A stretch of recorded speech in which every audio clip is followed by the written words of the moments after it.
Ah, attendez, chers amis, je crois que Mathilde Panot a un message à nous faire passer. Générique. Alors nous ne croyons pas au sondage, même si rien n'empêche d'être de bonne ou de mauvaise foi à des moments, mais nous ne croyons pas au sondage.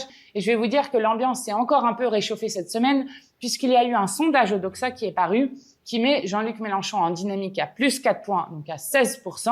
Nous sommes d'ores et déjà à 16%.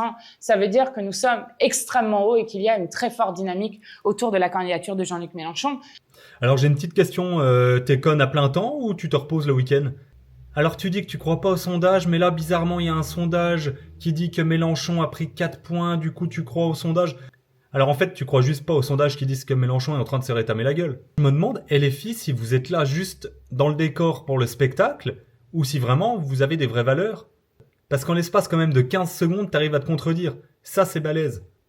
Et le pire dans tout ça, c'est qu'il y a du monde qui t'écoute, c'est qu'il y a du monde qui te voit, et du monde qui dit « Oh, ce qu'elle dit c'est vrai hein. ».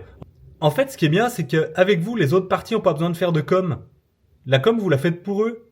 Et les filles, vous êtes un asile à ciel ouvert. Bizarrement, tous les sondages disent que Mélenchon, il va rien faire aux élections, comme il fait rien depuis de nombreuses années, et c'est pour ça qu'il a retourné sa veste. Bref, ça c'est un autre sujet. Mais il y a un sondage en sa faveur, mais celui-là il est sérieux. Ah non, celui-là, faut le croire, parce que celui-là c'est le vrai. Tous les autres ils sont faux, mais celui-là c'est le vrai.